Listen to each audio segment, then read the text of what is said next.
Live pictures from some of the major highways, Thika Road, Kiambu Road and other areas in and around the city as Matatus, buses, taxis, boarders, truckers and other operators under the Transport Sector Alliance begin a strike that started at midnight, protesting sharp fuel prices. Many services have been disrupted or halted, with schools postponing classes and calls for public support and protests. Police are assuring security for essential movement.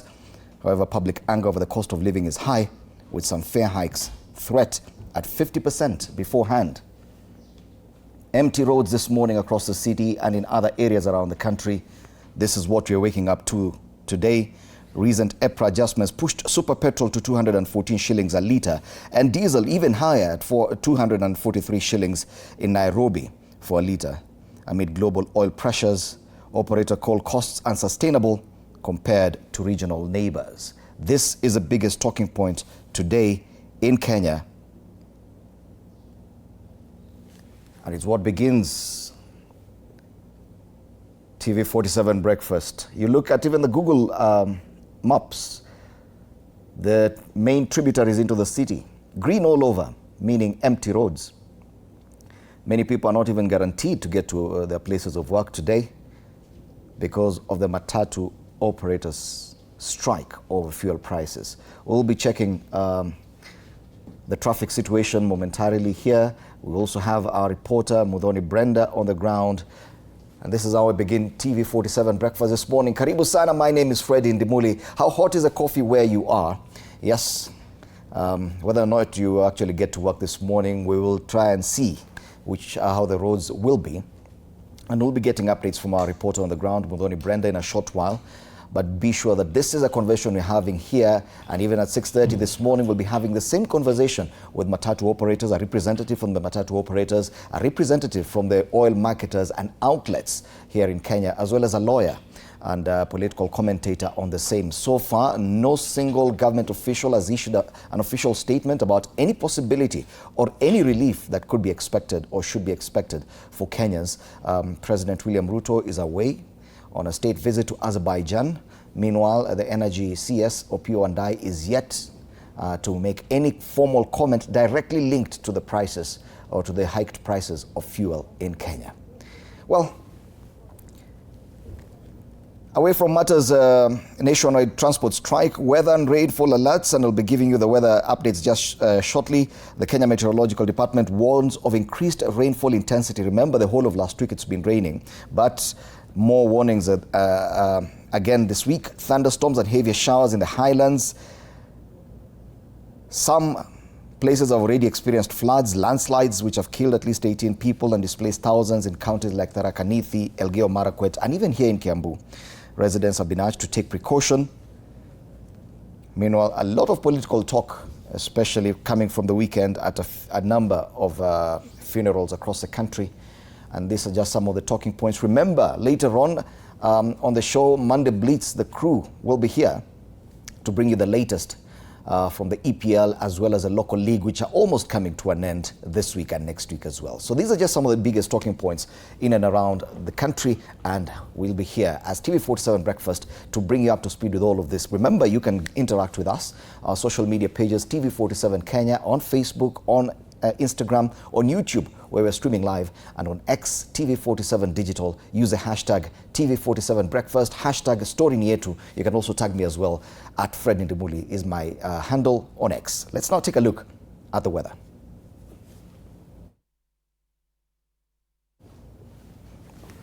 All right. Kwale this morning, 24 degrees, quite warm, partly sunny day, highs of 31. Nandi, heavy thunderstorms expected, lows of 13 currently, highs of 22 degrees, which is pretty low. Wajir, I think the warmest of the three counties so far, 34 degrees later on, but some light rain expected there as well. Here in Kiambu, light rains expected, highs of 24 degrees, currently it's only 16 degrees. Similar situation in neighboring Nairobi County, light rains expected, 24 the highs, lows of 17. But in Kakamega, scattered thunderstorms, lows of 18 currently. It will get as high as 25 degrees, more or less the same as Kiambu and Nairobi. And that's so a lot of rainfall expected in major parts of the country. And I think that notice by Kenya Meteorological Department still stands. Initially last week, they'd said the rains would go up until Thursday. Well, the weekend was a bit wet in most areas, and now the notice is that more rainfall is expected this week. All right, so that's the weather situation. In a short while, we'll be looking at the newspapers here in studio. But for now, let's get some inspiration this Monday. Quote of the day.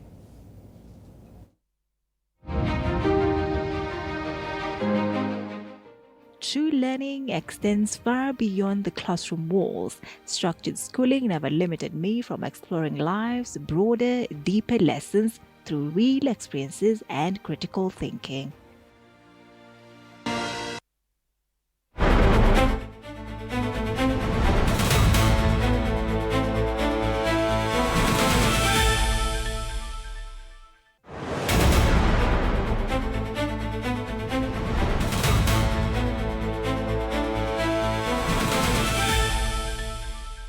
All right, so the major discussion across all the front pages today is about the protest due to fuel prices. We start off with the Standard. It talks about head in the sand, and it talks about how government officials have been or have taken their time just to address this issue, at least even issue a statement on what to expect next. So they have an image of the president with his hand covering his mouth. And they say there's a disconnect as public anger grows over the record fuel prices spike. President William Ruto and his energy CS Opiyo Wandayi have buried their heads in the sand, hoping the matter will resolve itself. But transport operators have vowed to paralyze travel across the country today to force a response, warning that rising fuel prices, heavy taxation and unstable pricing have made operations unsustainable. In the meantime, the president has flown out of the country. He's in Azerbaijan, while senior officials remain detached, issuing conflicting explanations and defending contested fuel import policies. So this story has been given quite some coverage on pages 2, 4, 5, and 7 on the Standard. Let's just take a look at some of the headlines on the inside pages with regard to this same discussion. So on page 2, they say East Africa's fuel pricing variance exposes region to global shocks, experts say. And this one is a comparison to of what prices we are paying here in Kenya compared to our neighbors in Tanzania, in Uganda, and even in Ethiopia. Yes. So they say, unlike in Kenya, Tanzania, and Rwanda, where pump prices are regulated monthly, Uganda operates under a completely deregulated system. Kampala has highest pump prices because the prices are not fixed. It's not regulated, and you can do a comparison of what people are paying for in as far as fuel is concerned. But if you look at the dailies in Uganda and Tanzania, they're not talking about fuel prices this week. Top officials bury their heads in the sand as high fuel costs spark anger. That's on page 4. And on page 5, fuel price hike pushes up cost of basic goods. And interestingly, they've used an image of Mama Mboga hapa with a lot of tomatoes on her stand. Incidentally, the price of tomatoes is also quite high. So the argument is tutanunua petroli au nyanya. The one you feel you need most. Kama huwezi kula chakula imechemshwa bila nyanya, basi nunua nyanya. Hike in fuel prices sparks fear of countrywide transport shutdown. That's on page 7. This is a kind of coverage given to this story. So 4 pages covering the fuel price hike and the ongoing strike by Matatus countrywide. So most people heading to work or even to school are currently stranded because most Matatus are not on the roads today. Meanwhile, another headline here on page 11, Wandayi defends G2G arrangement. The same on fuel prices. So that's the Standard in as far as fuel prices are concerned.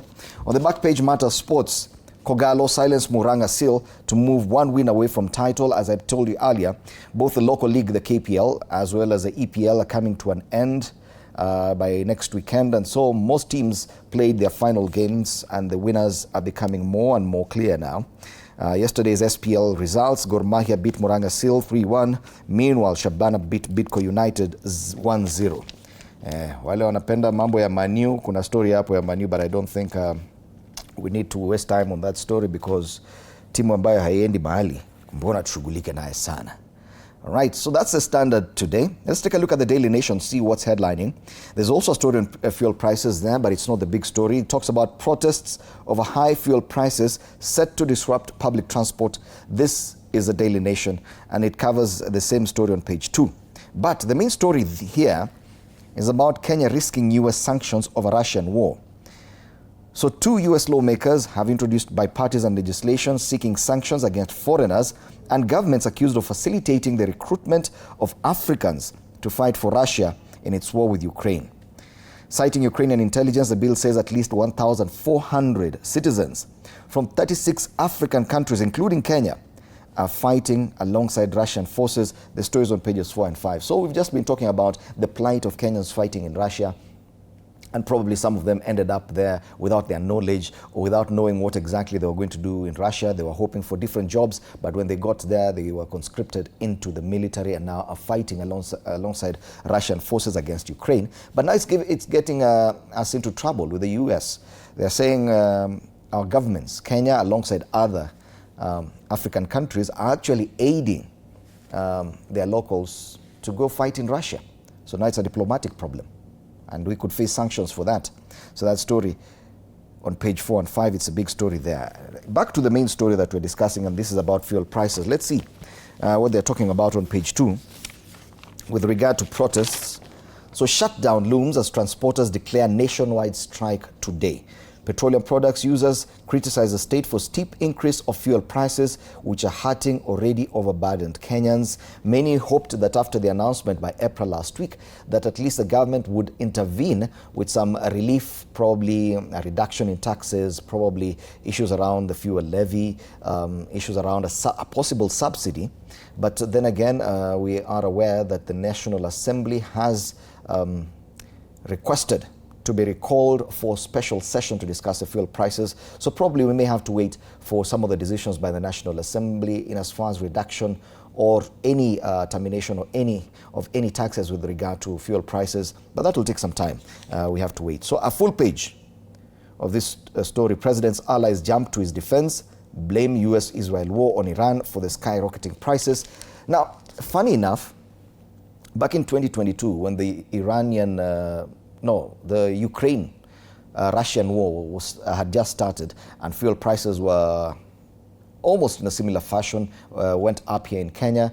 This same president, William Ruto, was then deputy president, campaigning to become president. He criticized his boss then, saying that the war between Russia and Ukraine cannot be any excuse for fuel prices hike. So yes, something similar happening, and we'll be listening to the former deputy president Rigathi Gachagua on what he said about the same kind of explanation we're getting. That is the Strait of Hormuz that's caused all this. Other quick highlights huko ndani. Raila Jr. to Mbadi, stop disrespecting my family. John Mbadi, the CS for Treasury, has come under a lot of fire and criticism following his recent comments about Raila Odinga and his death.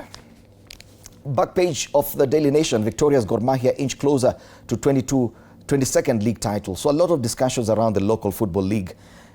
Meanwhile, Man City's FA Cup triumph shows the rewards of patience. Man City won their second trophy this season on Saturday. Right. So that's the Daily Nation. Let's take a look at other papers. Taifa Leo habari ni ile ile. Let me see if we have a physical copy. Yes, we do. Mgomo, wasafiri kuumia. Wanasema wakazi wa mjini wanatarajiwa kuathiriwa zaidi na mgomo huo wa magari. Wenye matatu wamewataka wenye magari wasitumie magari yao kwa sababu barabara zote zitafungwa. So the protests today could end up affecting even private motorists as well, because matatu operators say that they will close all roads because of fuel prices, meaning that even you as a private motorist could be affected. And let's just hope that this will be peaceful, because any kind of encounter between two groups differing on whether or not you should be using our roads has the potential of turning into something ugly. But we do hope the police are on the roads as well. Wenye magari wametangaza mgomo mkubwa leo kulalamikia nyongeza kubwa ya bei ya mafuta, hasa dizeli, na takuwa na mwakilishi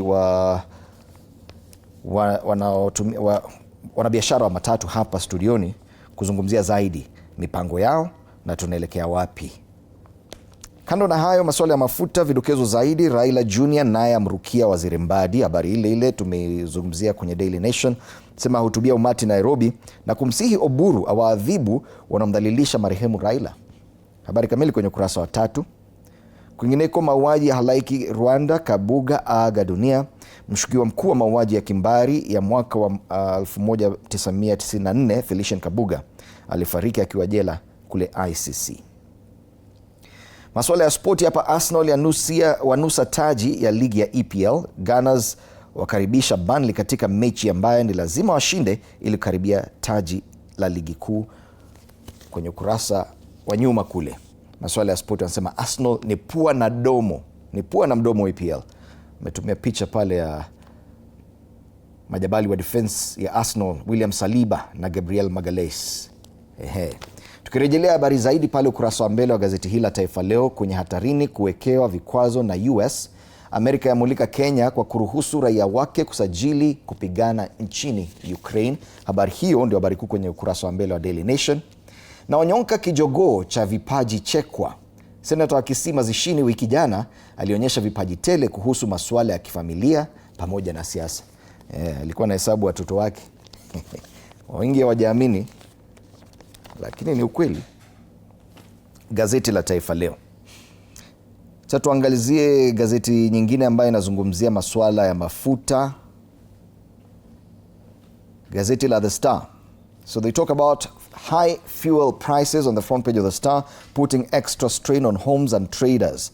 Impact of US-Iran war hits hard as Matatus threaten boycott. So this is a fourth newspaper talking about the protest by Matatus and the potential that most major highways will be closed by these protesters and striking Matatu crews. So what they're saying is that even private motorists will be affected by this. So pictures there of people at the pump. They've covered this story on pages 4 and 5. Let's take a look at the kind of headlines on the inside pages with regard to this story. We do have a physical copy of the Star here. So high fuel prices, their focus now is not on the protest, but how individual homesteads and households are being affected by this. So on pages 4 and 5, the spread, they say that this now threatens an economic slump across all sectors of the economy. Fresh data from the Kenya National Bureau of Statistics shows inflation remained elevated, with monthly consumer prices continue to rise as fuel and food costs filter through the economy. So families battling expensive food, rent, school fees, while businesses face shrinking profits and weakening consumer demand. Now, the reality of this situation is that even those who use school transport for their children, whatever you're paying for that may need to go high because some of those charges are billed monthly. Now this month, because fuel prices, and most of those are buses and commercial vans which use diesel, they might have to adjust the prices as well.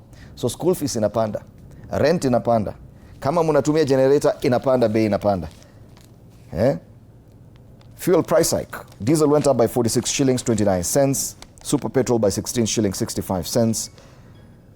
And that is just the reality. So today we're keeping tabs on what's happening on our roads. Our reporter Mudhoni Brenda will be bringing us updates on from different areas around Nairobi, especially on the major highways towards the CBD. Are private motorists being allowed to use their cars? We know most Matatu SACCOs have gone on strike. Matatus are not available. Many passengers, many commuters are stranded and have no way of getting to work or to school. Meanwhile, we do not know if schools will hike their school bus rates and how soon that could happen. All right, back page, title in Gor's hand, and you can see the story about Gor Mahia on all the papers today on the back pages. So that is a Star talking about fuel prices. I think now we can move to a different paper that does not necessarily talk about fuel prices, and that's the People Daily. People Daily imeenda wapi sasa? I can see yes, People Daily. People Daily steers clear of matters fuel prices. They talk about Ruto's point women. So female leaders drawn from various parts of the country have been organizing rallies to defend Kenya Kwanza government and conducting empowerment meetings to drum up support for the president. The story is on page 4, but we do have some of those women on the front page of this paper. Cabinet secretaries including Soipan Tuya, Rebecca Miano, Mary Muthoni, who was a PS, and Alice Wahome involved in campaigning for the president. Governors who are supporting the president and are keen to ensure that his voice is heard: Cecily Mbarire of Embu, Gladys Wanga of Homa Bay, Susan Kihika of Nakuru, and Kirinyaga's Anne Waiguru. But members of parliament, including both from the Senate and the National Assembly. Karen Nyamu, number moja. Remember, she's embroiled currently in another scandal where many people are calling for her to be punished for comments she made that may have placed a young schoolgirl and her safety in jeopardy. Betty Maina, who's a woman representative from Murang'a County, is there. Also from Murang'a, Sabina Chege, nominated MP, and Gladys Boschole, also there. These are Ruto's point women, according to this paper. You can read more on them on page 4 of the People Daily. They also make mention of the fuel prices. Fuel shock. High pump prices leave families and transporters at breaking point. Talking about transporters, and we'll be having one of their representatives in the studio. There were reports that by Friday last week, many had hiked their fuel prices by 50%. And the question is, why then are they protesting today? They'll be telling us more. Meanwhile, experts say that 27,000 Kenyans die from household air pollution yearly. Unafikiria kwako ni kusafi. Household air pollution yearly, including use of charcoal and the carbon monoxide that produced from there. That story is on page 16. That's a People Daily, and it also makes mention of the fuel prices. Let's take a look at the Business Daily before we move to regional papers. So the focus there on the front page of the Business Daily is about Kenya Pipeline Company. Yes, still talking about fuel, but not in that sense.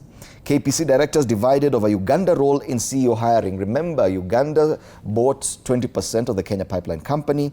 Now they have a seat at the board, and they also get to determine who the CEO of this parastatal is.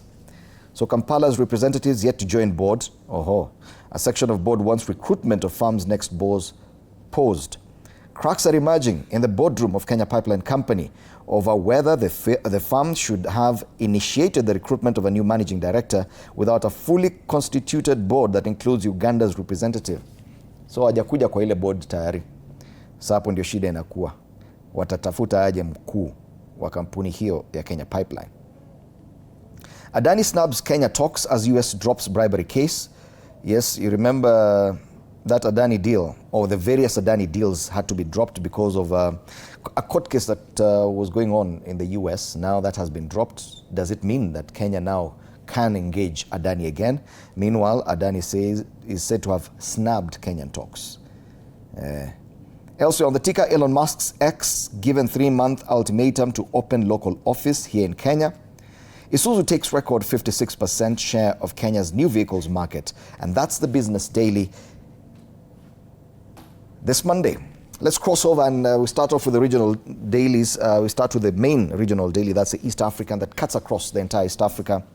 Somalia polls crisis deepens. Donors led by EU and UK express concern over the falling out in Mogadishu after the Mohamud extended presidential mandate to 2027 amid stiff opposition from rivals. So a picture there of women protesting in Mogadishu against the ongoing electoral impasse in Somalia. But there's an Africa CEO Forum in Kigali, Rwanda, and that's the main image used there. President Paul Kagame welcoming his Nigerian counterpart Bola Tinubu and other dignitaries to the Africa CEO Forum 2026 last week. So immediately after the Kenyan, the first, ilikuwa inaitwaje? Africa Forward Summit, wakaenda ingine Kigali. Now the difference is how we hosted them here and how they're being hosted in Kigali. I'm told there's more organization in Kigali, Rwanda. The things keeping Museveni up at night is another story. Remember, he was inaugurated for 7th term last week. And more pain at the pump as fuel prices skyrocket, even focusing on Kenya. And this is the East African. Let's go to Uganda now, and we start off with the Daily Monitor. The discussions across the border have nothing to do with fuel. It's about politics and politics of parliament, with the election of Speaker coming up. Daily Monitor, they call it the Shield of Trinity cracks. the rise and fall of Anita Among, who's been Speaker of the Parliament in Kampala for quite a long time. Now the powers that be in Kampala say, hatutaki huyo. I saw a tweet by Muhoozi Kainerugaba saying that it's only a man who can lead, and they want a man as Speaker. And they've already decided on Oboth, meaning that this is the end of Anita Among's tenure as Speaker of Parliament in Kampala. So they talk about inside search of Among homes. Even her homes have been searched by police. And why it is not nice when Museveni is nice to you. And President Yoweri Museveni has been very nice to Anita Among for a very long time. Now, mambo imegeuka. Wamemchora hapo, wameka picha ya Anita Among, lakini kuna glasi imecrack hapo mbele. Outgoing Speaker of Parliament, Anita Among. Anakiona, anakipatapata kule Uganda.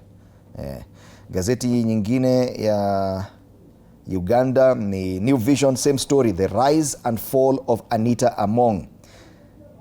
So her properties in Nakasero, Kigo and Tinda have been searched by police. And now she's no longer eligible, or she does not enjoy the support of the president in as far as her attempt to resume her position as Speaker of Parliament. Pale wanajeshi wanaonekana wakiingia kwa nyumba moja ya Anita Among.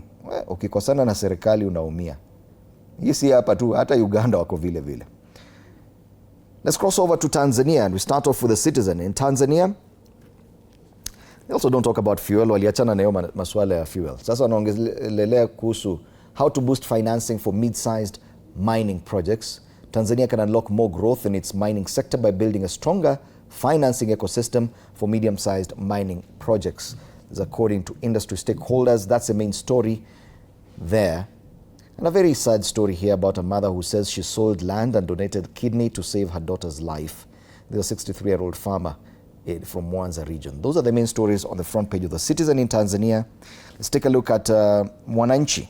Gazeti la Mwananchi limepa kipaumbele habari hii, kilio mawakala wanavyopigwa. Uchunguzi wa Mwananchi wafichua wanavyonasa kwenye mitego mipya ya matapeli. Wengi wajikuta kwenye mizigo ya madeni. TCRA, BOT zataja sababu sheria zinavyokiukwa. Ni wale ambao wanakopesha watu fedha. Hakuna masuala ya mafuta kwenye ukurasa wa mbele wa gazeti la Mwananchi. You see, in Tanzania, in Uganda, they're not talking about fuel. Hiyo shida ni yenyu wa Kenya for now. Let's take a look at the cartoons today back home. We start off with a cartoon on the Daily Nation. It has one Kenyan here. Ametoa mfuko yake haina kitu. Na mkono ya KRA, Kenya Revenue Authority, shatoka na ngojea pesa. Lakini huyu jamaa anasema ameshika cartoon hapa, si cartoon, AI. A representative of AI, it's a robot here. Amesema you took my job and income. Pay my taxes too. So AI affected a lot of people's income or capacity or ability to actually earn an income. Why doesn't it now pay the taxes as well? Hakuna pesa na hata mafuta hakuna. Cartoon on the Standard, Hari amerudi sasa. So michoro ni tofauti kidogo. Kuna East Africa upande mmoja, kuna West Africa upande mwingine. A caricature of President William Ruto next to French President Emmanuel Macron. Alafu jamaa ni kama anaringia wale watu wa West Africa, anasema we got France. Should we really be boasting that we got France? Anyway, the cartoon on the Star is about the recent by-election in Emuru Dikir, which was won by UDA party. So on the podium there, we have a caricature of the president with a #1 medal, ameshika. But kuna jamaa anasherekea zaidi. Na huyu jamaa ule wa DCP. Amekuwa namba 2, lakini anasherekea sana. Mpaka huyu jamaa mwenye ako juu na #1 anashanga, why are you so happy? But members or those who support DCP are saying, well, we made a show, a good show of ourselves. More than 10,000 votes in Emuru Dikir. We feel that's enough to celebrate. Do you agree with that? That's the Star. Finally, the cartoon on the People Daily. Kuna barabara imepanda. Barabara inafaa ikuwe tambarare hivi flat. Sasa imepanda hivi juu sababu ya mafuta. EPRA ameshikilia ile nini ya mafuta kule juu. Sasa ni mlima kwenda kuweka mafuta. Na anacheka sana huyo jamaa wa EPRA. Anasema setting the standards high. Mafuta iko huko juu, ameset standards high. Sasa ni kupanda mlima. Ni mlima ukifikiria masuala ya mafuta. Mafuta, nyanya, ngoja, utashangaa. So those are the cartoons in our local dailies. And the headlines across the region, not just in Kenya, of course, an obvious focus on the protest today on the fact that Matatu wamesema hawaendi barabarani na wamesema hiyo barabara zitafungwa zote. Hata wenye magari madogo, private motorists, wameambiwa msijaribu kwenda kwa barabara. Barabara zitafungwa. Yeah, so empty roads this morning. But you go to Uganda, they're talking about their speaker, Anita Among, and the problems she's facing currently. You go to Tanzania, mambo tofauti kabisa. So maswala ya mafuta ni hapa Kenya kwa sasa. Once again, a look at the traffic situation. And I can see a bit of traffic on Eastern Bypass. Na unashangaa wanaenda wapi na hakuna mafuta. Ama ni kutembea wanatembea, imekuwa captured na Google Earth kama traffic. Because there are quite some traffic in Utawala, pale karibu KQ headquarters, areas around Taj Mall, although it doesn't exist nowadays, as you head towards Cabanas. Jogoo Road is clean, green all the way. Hata ile shida inakuanga pale Makadara, nothing. Meaning that yes, indeed, no matatus and no vehicles on that road. Thika Road as well, this, I think, not in the recent past, we've not seen this. It's green all the way from Ruiru, all the way past Githurai, KU, past Kasarani, past Allsops, past KCA University, hata pale Pangani interchange, unaenda ni kama, it's like a Sunday morning. No vehicles at all. Meaning that yes, Matatu operators have lived true to their promise to stay off the roads, and they've told private motorists also to keep their cars at home because barabara zimefungwa. Sawa, watu wataenda kazini namna gani leo? It's the same story on Mombasa Road, the expressway, the main Mombasa Road, ile ya huko basement, from the airport all the way into town. Hakuna gari. Hata ukienda maeneo ya Gitaru, Wayakiwe, all the way into the CBD, it's green. Ngong Road, no traffic at all, it's green. This map is green all over. So hakuna magari kabisa. After the break, we'll be having this discussion with a representative from the Matatu operators, Paul Thiongo, who's a chairperson for Travelers. We'll also be having the chair of the Petroleum Outlets Association of Kenya, POAC, that's Martin Shomba, and advocate of the High Court, Joshua Kipto, here in studio, just to discuss this crisis yenye inafanya watu wakae nyumbani leo. So this is a big discussion, and we'll be linking up with my reporter, Mudhoni Brenda, in a short while to give us an update of what's happening on most of the highways here in Nairobi. Once again, you can interact with us through our social media pages. Most of you are at home, so you're watching us from the comfort of your sitting rooms or on your mobile phone, because we're streaming live on TV47 Kenya. That's on YouTube. We're also on Facebook, TV47 Kenya, on Instagram, TV47 Kenya, on X, TV47 Digital. Remember, use the hashtag TV47 Breakfast. Hashtag story ni yetu. You can tag me on X at Fred Indimuli. That's my handle. After the break, the fuel crisis.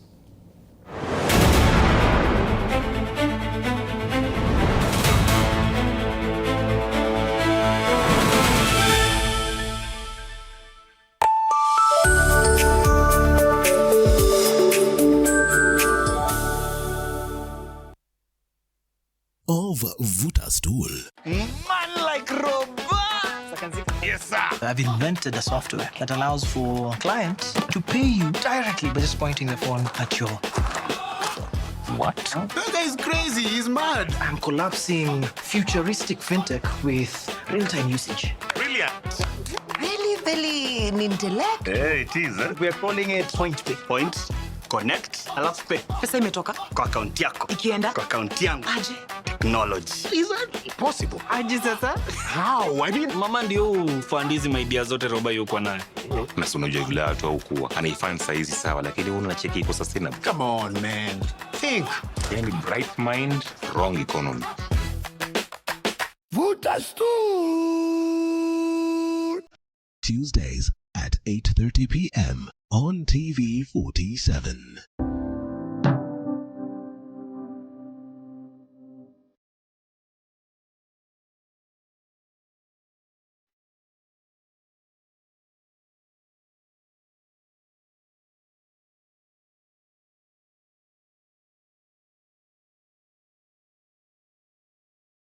Wednesdays at 8:30 p.m. It's a very serious place. I see that. Surely. Hey, nyumba. This is the place. Just for a few days. Rule number 2. Kwani Google inajua maisha yangu wewe? That's my seat. It's a chair. It was hers. You're new here? Yes. You learned the rhythm. This place is run by structure. Structure.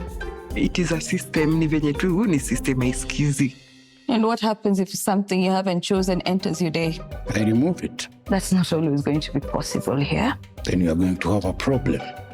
Noted. What are you planning? To escape from a resort? This is not a resort, my friend.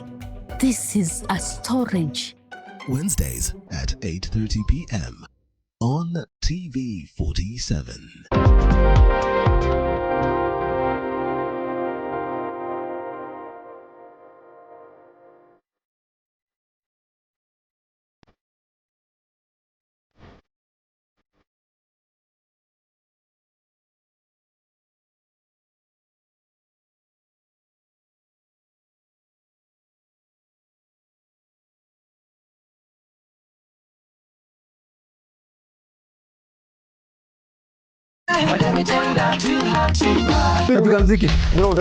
Oh my God, ladies and gentlemen, it's such an amazing evening. And can you feel the fire right in your house? Right on Dr. Foreke tonight. You know, when you choke, you have chosen. Done. Are you a cheater? Dr. Foreke acha kushika kundi. Why would you bring somebody on the show who does not recognize my title? You are the guy. Thank you, sir. When are you vying for presidency? So to all the ladies who are trying to have a crush on DJ Ian and I'm sorry we are taken and not for granted. You are funny.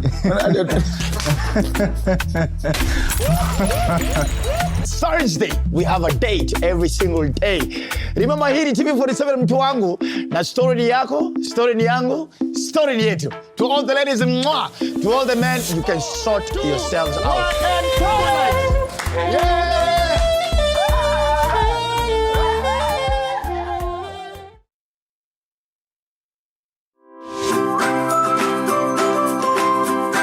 How to keep your ice cream cool.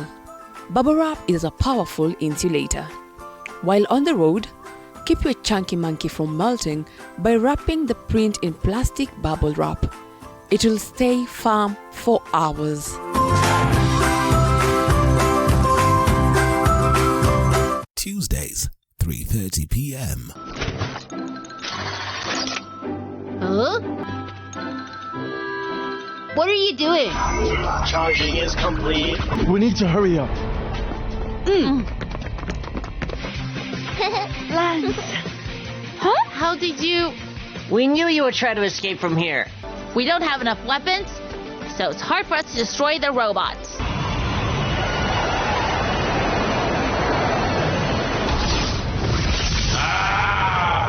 Juvenile Astronaut, Tuesdays, 3:30 p.m. on TV47.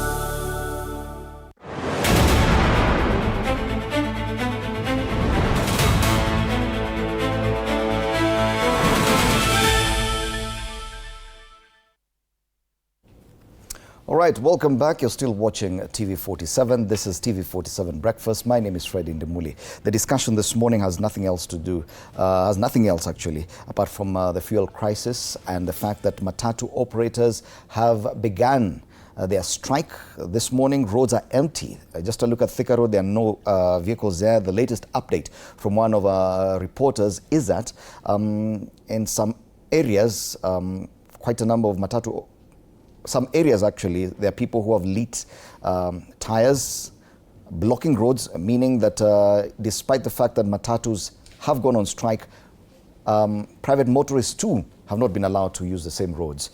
And that's the conversation we're having this morning, and what this will mean for this economy. This morning we're privileged to have in studio Paul Thiongo, who's a chairperson for Travelers. This is a Matatu Sacco that operates within the city. Bwana Thiongo, karibu sana. This is the second time in about a month I'm hosting you with the same discussion. And probably let's start from the perspective of a Matatu operator. Because immediately after the announcement by EPRA last week, we saw that Matatus hiked their fares by 50% almost immediately. And many are wondering, okay, fine, if you already did that, then why the strike today? Oh, thank you very much, and the fellow viewers. Actually, it is true that we announced that you're hiking the price by 50%, which was not a reality. And that's the reason whereby we have decided to down our tools. And I really appreciate my fellow operators and motorists, because our strike today, at least you can say, is 95% successful, how we wanted to deliver.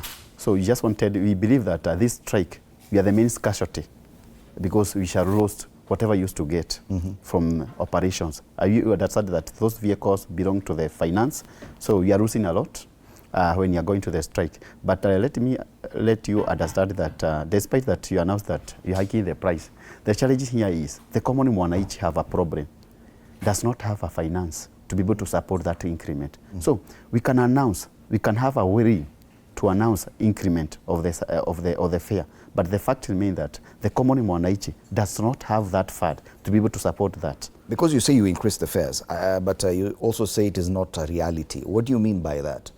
By Friday, there are people who reported that some routes that were probably previously charged about 100 bob, they were now paying 150. When you say it is not a reality, what do you mean? Okay, the fact remains that we tried to adjust the price, but the fact remains that where I used to offer the service with the 100 shillings, we only added 20 shillings. That's the reality on the ground. Where I used to give a service with the 120 shillings, we just adjusted with that shillings. That is allowed 20% increment, whereby it is not be able to accommodate this increment. So in a nutshell, I just wanted to mean that Kenyans are not ready. Not that they are not ready, they are not able to cover the difference between the increment of the fuel, and as well, we are not ready. We cannot be able to accommodate that increment. What was the immediate reaction by commuters and passengers once you hiked the fuel, the commuter fares? What was the reaction? Did you experience fewer passengers? Were people going for other probably cheaper, riskier transportation modes, or did we get more people now walking on the roads? What was the reaction? Okay, the reaction is that the people used to carry on a daily basis, eventually they have come our partner, they have come our friend. What they are doing is negotiating. They are negotiating with the conductors, they are extending their negotiation to us. We are getting a lot of calls as the owner of the Matatu that, oh, we cannot afford this, because look at some extent whereby we find that someone is operating from the town and is being paid 500 shillings in an exhibition. And you have been able to be paying, maybe let us say from Kayore to town, or maybe from Githurai to town, he have been paying 50 bob or 70 bob. You cannot increase that person from 50 to 100 shillings. Because if you can do a small mathematics that he's getting 500 shillings from where he have been employed, and he have been apportioning 100 shillings to pay for the fare, you cannot tell that person should be paying 200 shillings out of 500 shillings. It is not applicable. He cannot be able to manage unless he left that work. Yeah. Wow. Allow me to welcome Wakili Joshua Kipto into this conversation, and also Martin Shomba, who's the chairperson, Petroleum Outlets Association of Kenya, POAC. Karibu, and Bwana Shomba, you were here alongside Bwana Thiongo here just a month ago discussing this same problem. Yeah. Now it's gone to a crisis level. Before I come to you, Bwana Kipto, and did you see this coming? Did you anticipate that hike to probably that level that was announced last week? So thank you very much, and good morning to the viewers of TV47. It's a beautiful day, yet an indeed unfortunate time that we are living in. But all in all, it is good to be here to discuss this same issue. When we were here last time, if you remember, amongst my parting shot, I was telling people that we are not yet out of the woods. And when I sat there, amidst very many other things, I told you that I indicted government spokesman's office and the Ministry of Energy. And I gave you a parallel of when we had a crisis of corona in this country. The Ministry of Health would have a spokesman, be it the CS or whoever else would come, or the PS. Every day, they would come and let Kenyans walk with them, telling them what is happening. Because catastrophes and disasters and acts of God, incoherent vices, will always happen in the world. And when some of these things happen, the first thing that you must do as a government, and that's why taxpayers' money is used to pay those offices, is to work with the person, work with the common Kenyans. You cannot assume that everybody understands.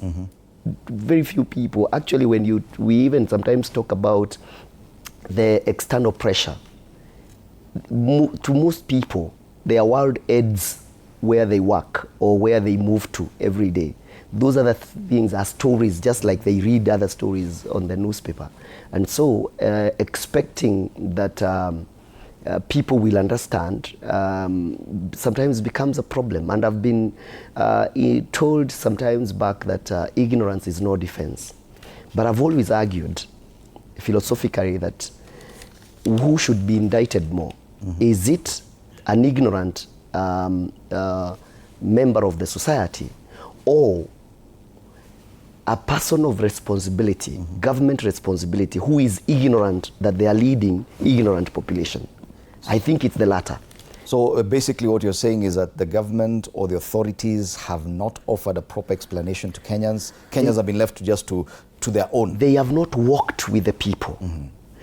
There's the sense to which that you see, you as the government see whatever it is coming, because we appreciate, and I'm the first person to appreciate. I told you last time when I was here that the government of Kenya does not own oil, does not own even a single liter of oil. Oil is in the hands of the private sector. And the private sector are answerable to their shareholders. And the shareholders cannot be told stories about selling fuel cheaper than they are buying it. At the end of the day, they need to restock. And so there's a sense to which we appreciate that they will work with how the world is behaving. But then again, even as we move, including your family in the Muli, if tomorrow, for one reason or the other, you are not able to afford the things that you afford, you'll have to work with those young children that you have, such that in the morning, it does not catch them unawares that today we are not eating. You just tell them that we are in a situation where we may want to adjust ourselves. And by working with people that way, they appreciate. But then again, I had also given a raft of measures that ought to be taken by government in such a time. And this is the most important thing. If I don't say anything else in this show, that I believe the people at the places of responsibility should take. And I usually tell you that when I talk as if I were the minister or the PS today, what I would do. All right. Bwana Kipto, government response has been rather dull on this. After the announcement, because this was a record high, diesel going up to 243 shillings a litre. It has never happened before. Many would have expected some sort of response, some sort of reaction from the CS Energy, even from the president, some quick probably promise of relief or something like that. We are aware that the National Assembly is currently on recess. Even discussions around recalling Parliament for a discussion on this are not coming. Do you understand the frustration that has led to this kind of a strike by Matatu operators and probably even the whole country? So thank you very much. I just need to pick from what the Yongo was saying and my other colleague from the Matatu sector.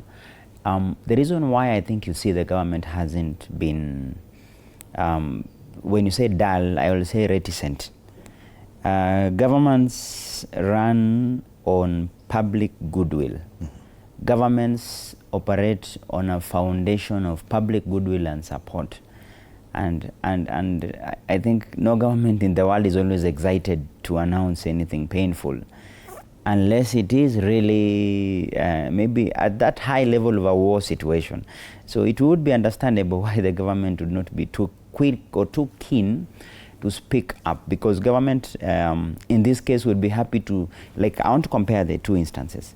The first time when there was an increase, I think a month or so ago, they were quick to address because they had something to give. The president addressed the nation the next day by saying, okay, we take cognizance of the increase, and he also explained the geopolitics around it. At that time, the Iranian war was still raging on, and he mentioned that over and above that, we are going to dip into our fuel levy kitty to try cushion, and they gave the reprieve. This one is a bit different because there's nothing to give? There is nothing to give. I think the headroom is lost at this point, whereby the government, and I think this comes from the treasury people, I don't think they would be excited to still give. Remember, our fuel levy has been securitized. To a huge extent, yes. Securitized, almost all of it. So which headroom would you go to be able to cover for that? Secondly, which I think an idea or an approach that would be better is to address the key component that was massive, which is the diesel. And for diesel, that becomes really particular for any observer's interest, because if you realize the impact of petrol is not the same as the impact of diesel. Diesel is basically a production fuel. If you go to industrial area, the industries run on diesel. If you talk about the Matatus, they all mostly run on diesel. If you go to the heavy duty trucks, they run on diesel.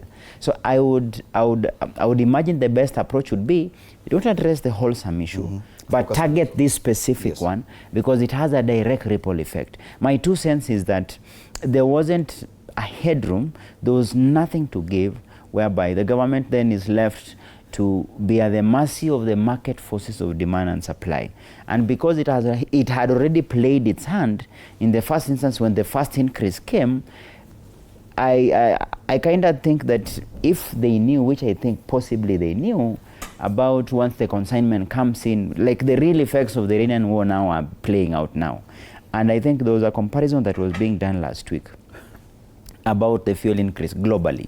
You would see it plays around that 30 to 45 to 50 shillings, depending on how critical your oil supply line comes through, for example, the Strait of Hormuz, or generally. You see, there are other factors that are also you can't discount. For example, UAE is now out of OPEC. So can that be a plus? Because you see now they would have no restraint in pouring more oil into the market. But again, how fast or how soon can that be? And when I say how fast, how soon, we're already on a strike of a Matatu today. If you're talking about any change of pricing, if you're to leave it to the market forces of demand and supply as we speak right now, these are 1 month pricing. Yes. The impact will already have been there. So I think I'll agree with Yongo in terms of maybe there is need for a government communication. Yes. Government communication strategy around it. One, absorb and accept that indeed this is a problem. Number two, the mitigation measures are so and so. And I think with the Matatu strike, automatically it will draw them into this space, which would involve the Ministry of Transport, it will involve the Ministry of Energy, and of course coordinated with the presidency. They have to speak on this, because what solution can they give to the strike? Because the industrial action will demand more or less like a response. And remember, when there's an industrial action, when you don't have mobility of human resource, like today as I was coming here, I haven't seen any vehicle. Like it has taken me at most 12 minutes, a place I normally take 30 minutes. So that tells you there are no vehicles. And that would mean quite a number of employers will tell the employees not to come. That one takes a hit. Yes, and you wonder where we get the balance from, because if people don't go to work, the economy just grinds to a halt. A single day of people not moving around is catastrophic in a big way. Those are live pictures from the CBD. Empty roads, very few Matatus. I can see 1 or 2 Matatus are still traveling, still carrying commuters there. But you can see most people who are looking maybe to move from the CBD, probably to Westlands or other parts of the country, of the city, are not able to. But Bonathiongo, it would appear not everyone. Okay, just before I ask you that question, I'm told Brenda Modoni is now ready. Brenda, good morning. I'm not so sure how good the morning is. I can see very many people are not so impressed or smiley this morning. What is the situation where you are?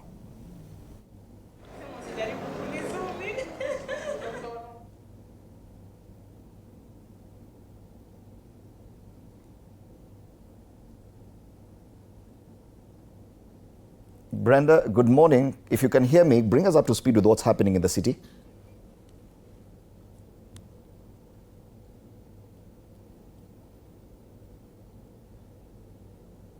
All right, so we'll be linking up with Brenda in a short while for more updates. But it would appear not everyone got the memo. Not all Matatus are off the roads. A few are still operating. Was there a disagreement on whether or not they should go on strike?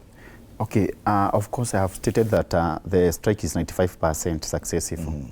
And actually, even the time of colonizations, you still have those people who used to support the white man toward our colonization because of their own interest. So those people that we can see operating, a very few number, and I believe that eventually they stop to operate, is that those people who are so much greedy. And actually some of them, they are so much pressed with the challenges. Because I have told you that we are the main casualties of this strike, because actually we are the main losers in this. Yeah, we are the main losers in this strike.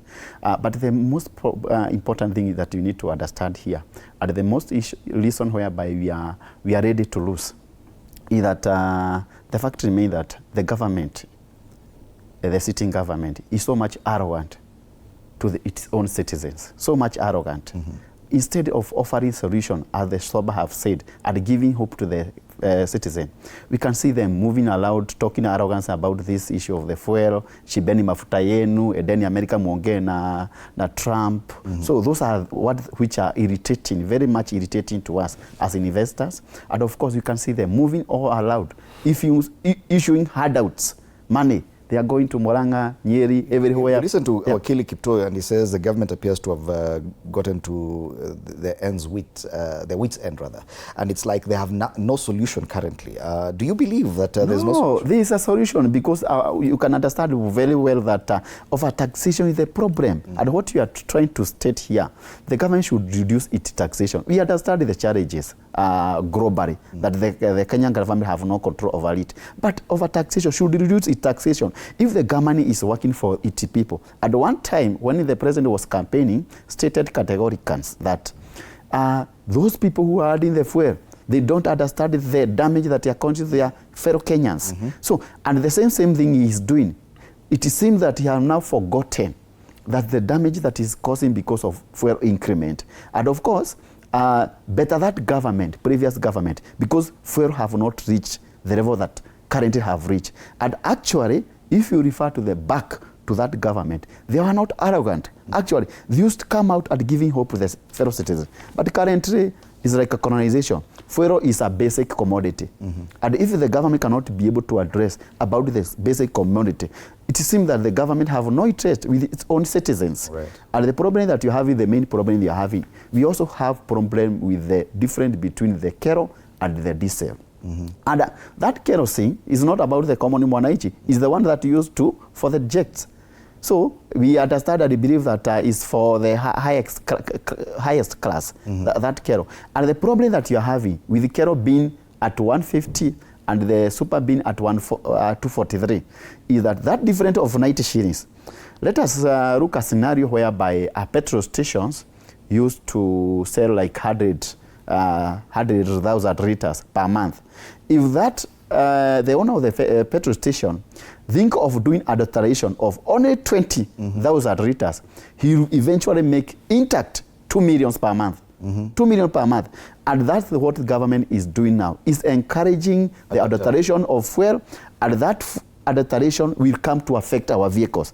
It will come to damage our vehicle. So the damage that they are causing to this industry, to the nations, it will be inevitable. And I'd want you to answer that question, because now it lays it points a finger to the oil outlets. But before that, let's take a short break. You're watching TV47 Breakfast. Our focus this morning is on the strike by Matatus and the blockage of roads, which means even private motorists are not able to move to their places of work or to move around within the city as we continue feeling the effects of the hike in fuel prices. We'll be right back to this.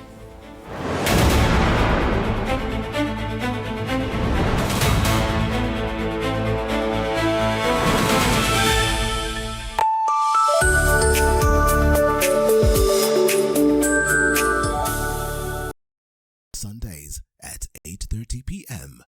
Good morning. You have my rent? Leo jioni kama tutakuwa tumelipa rent, nauza hii simu yako. Hamna pesa.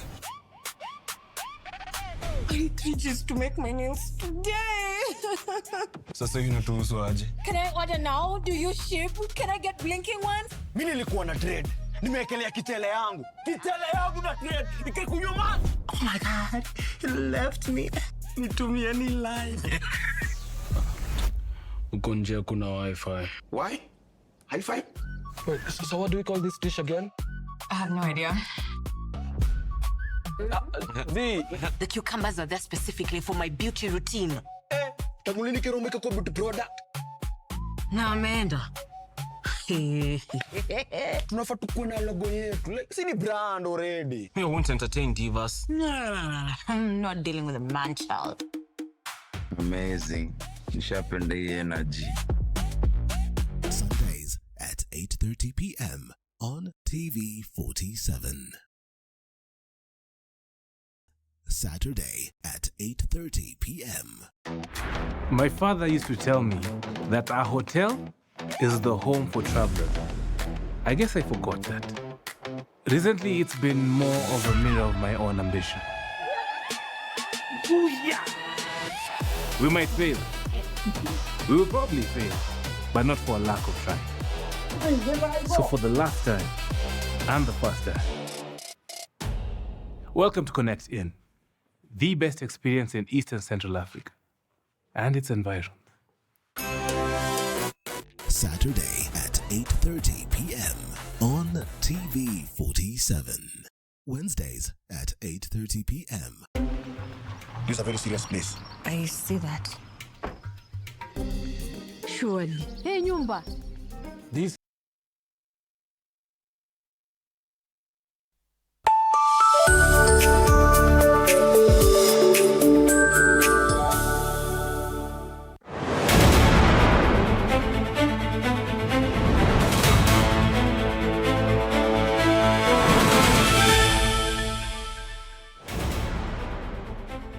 All right, welcome back. This is TV47 Breakfast. This morning, all our focus is on the strike by Matatus and the fact that quite a number of roads have been blocked to support the strike. This means that even private motorists are not able to move around or freely as they should. Let's now link up with my reporter, Modoni Brenda. Modoni, good morning. Please tell us where you are and what update you have for us in as far as the transport crisis is concerned.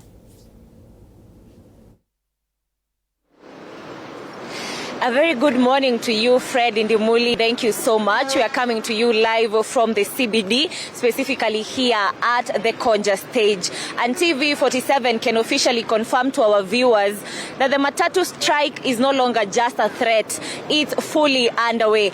As early as of 5 a.m., only one or two isolated cars could be seen. Now, Indimuli, what makes this situation more critical is the absolute solidarity across the entire transport sector. Digital hailing cabs have also joined in on the move, and they have all downed their tools, leaving commuters with no alternative transport measures. Now with me here, I have a Kenyan, a commuter. Tafadhali, okay, wacha nianze na huyu. Habari yako? Good morning. Good morning. Unaweza niambia jina yako? Karibia, usiogope. Unaweza niambia jina yako? Majina yangu naitwa Jones Motiso Mafadha J. Yeah. Ulifika aje Nairobi? Nimetoka fedha, niliamka saa 11 ndio ni manage kufika town by saa 12 because the other days wanafika town saa 1 because I was headed to Lower Kabete. So now niko so frustrated because now niko hapa for the last about 1 hour na sijaweza kufika job. So yeah. Unaona kama utaweza kufika kazini leo? Sijui unless niende tu mguu, lakini Lower Kabete ni mbali, siwezi manage kwenda mguu. So nilikuwa nimetoka all the way from Embakasi and it has not been easy for me. Yeah. Na kukuja ulikuja aje? Ulikuja na matatu ama? Yeah, nilikuja na mapema asubuhi, kulikuwa na matatu zilikuwa zinaingia town, ambapo sijui walikuwa wanaingia town kwa nini kama hakuna gari zingine zitaingia kutupeleka kwenye tunaenda. So it is frustrating na feel vibaya tu. Ulikuwa unajua kuna mgomo leo wa magari? Nilikuwa najua ndio nilikuwa najua. Na sasa utapigia mdosi umwambie hautaweza kwenda sasa ama hapo kutaenda namna gani? Well, kuna wadosi wezi wapigia. Na hope wao wanajua pia kuna mgomo na maybe wata understand. And again, if they don't understand, sintawarekodia ka video ni watumie. Situation kwa ground. Yeah, but right now it's hard, it's tough, it's getting even tougher for some of us. It's not easy for our families, and how I wish hao wanasiasa wetu waketi chini wafikirie na waone namna gani ambavyo wanaweza saidia wananchi, because life is getting tough and tough and tough every day. Like for myself, I also ventured into online hailing business for Uber na nikapeana tu gari. As we speak, kuna mtu amekimbia na gari yangu saa hizi as we speak, because sasa hajaweza kuwa anaweza pata pesa, zile pesa zingemkimu katika family na kuweza kulipa gari ya wenyewe. Kwa hivyo pia wewe unaelewa that hii strike venye imeitishwa na matatu drivers ni vile wana feel wamerushwa in a corner, they have to. Yes. Haki, mafuta inafikaje ati zaidi ya 200? I mean, that is ridiculous. It's too much for us. And how I wish mwananchi wa kawaida atasikizwa, because walisema tuchukue kura, tushachukua kura, si ndio? Sasa ni nini ingine wanataka tufanye? Alright. It's about time watu watufikirie, watu waangalie mwananchi, waangalie Wanjiko tu. Aya, asante. And Indimuli pia hapa tuko na kijana ambaye anaona ni kama ni Gen Z. Wewe ni Gen Z? Gen Z kabisa. Wewe ni conductor, wewe ni kamagera, ama unafanyanga haso gani hapa? Mimi ni stage manager hapa hivi. Wewe ni stage manager. Sasa mbona umeitisha mgomo? Vitu ziko juu, mafuta imepanda, malimi ulipa 50, nimelipa 150 leo kuingia tao. So lazima tuitishe mgomo, lazima mafuta ishukishwe.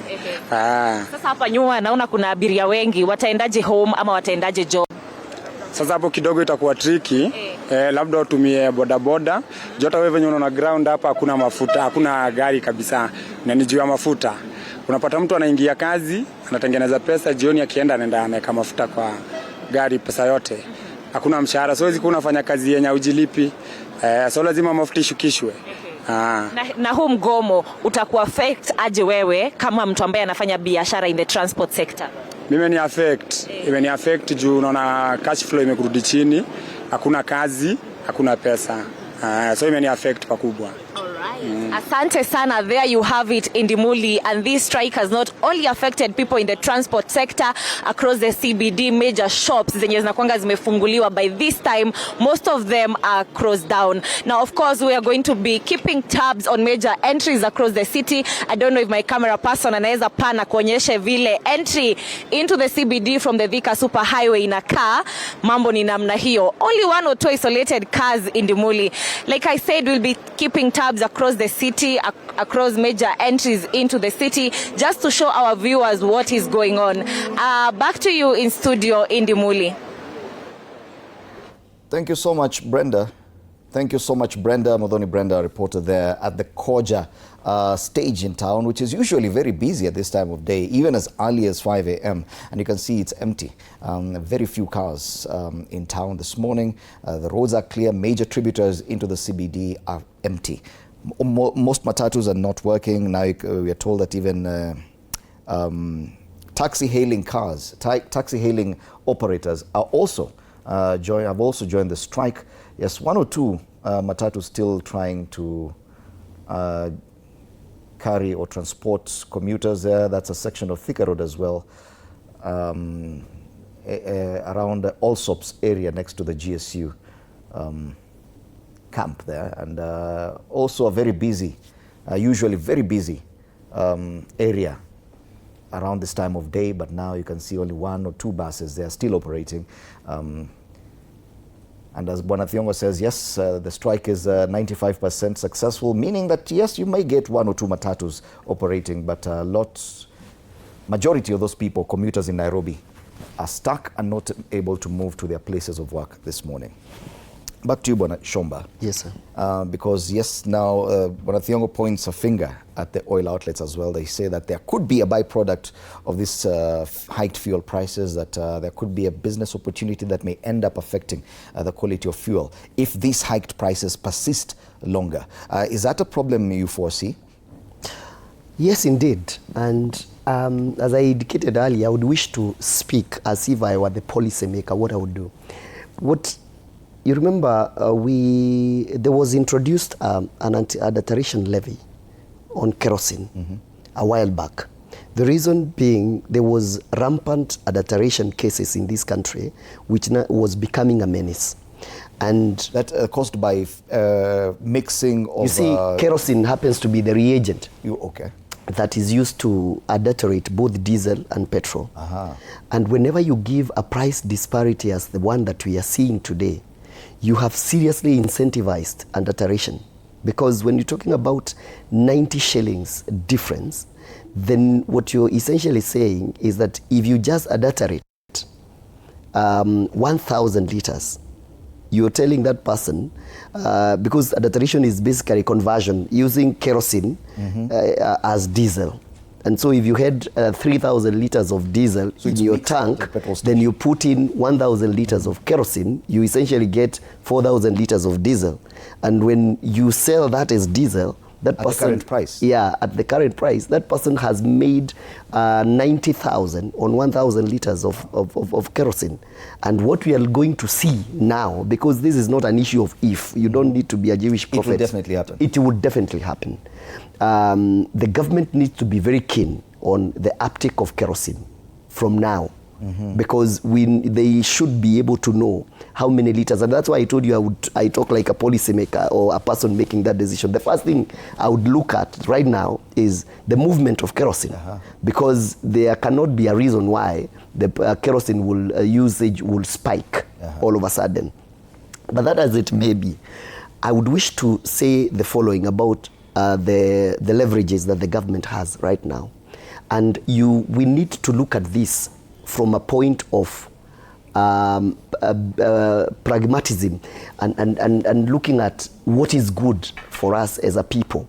Yes, the prices have gone up there, but what solutions must we give ourselves? Because Wakili says the government imefika mwisho, there's nothing much coming from there. No, the street jacket headrooms are not there, but I'm talking about trade-offs. Where we are right now, there are things that we must appreciate. I am a student of development studies, and there are things you look at when you're looking at the solutions that you can give as a government. First, we must be cognizant of the fact that what I said last time when I was here, the energy that you require to restart businesses that closes down is more than government reorganizing its expenditure. What do I mean? Individual businesses closing down will take more energy to restart than government saying we stop this and stop this, then we reorganize ourselves in a month or two. The government can borrow. The government can do so many. It has so many leverages. But the SMEs, the small businesses that people are running out there, they do not have leverage. Remember, the cost of credit in this country is astronomical. So, and even the leverage to get that cost, to leverage the credit, most people who are doing these businesses do not have. You don't have the title deed. You don't have the things that are required for you to get that access. So for me, I'm saying the first instinct. You see the way when somebody throws something to your face, the instinct is for your eyelids to close. The first instinct for the government is to move to protect businesses. How do you protect businesses? First, I wish and I would rationalize the price of kerosene today. Because there's an illusion that kerosene now is being used by the common person. That is far from the truth. More people are using gas today than they are using kerosene. In any case, if you look at the price of gas and the price of kerosene, the price of kerosene is higher than that of gas. And so I would go and take the amount of money that needs to be increased in diesel, I would take a chunk of that and take it to kerosene. You'd rather bring kerosene up, yes, and so that you can reduce the price of diesel. Because as Wakili said earlier, rightly so, diesel is a production fuel. And if the last commodity that should go up in pricing should be diesel. Traditionally, people think that in Kenya, diesel has been cheaper than petrol. But worldwide, we all know kerosene is the most expensive product in the world because it borders on jet fuel. Then diesel is number 2. Super petrol is the cheapest around the world. But because of our taxation model and trying to incentivize production, we tax diesel less. We've been taxing diesel less than the way they tax petrol. So consistent to that, we need to make sure that we take a chunk of what kerosene prices are right now and put it to where diesel is. The next thing, and I'm saying this knowing that the government has no other source of fuel, of money, but I had indicated here, against the sanctions of IMF and everybody else, we still should do away with VAT, 100%. I still stand on that. For fuel? Yeah, for fuel. Why?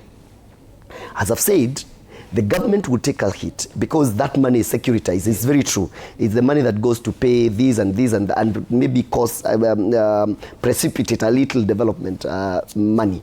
But as I've said, the government has the muscle and the leverage to forego it and reorganize. They can borrow. Short term. Yeah, in the short term. They can borrow. They can do whatever it is that they can do just to protect the internal businesses, not even individuals, the businesses, because the minute these businesses close, even when the prices come down, the cost of restarting, you see in the Muli... the collection of revenue by KRA goes down. Yes, let me tell you.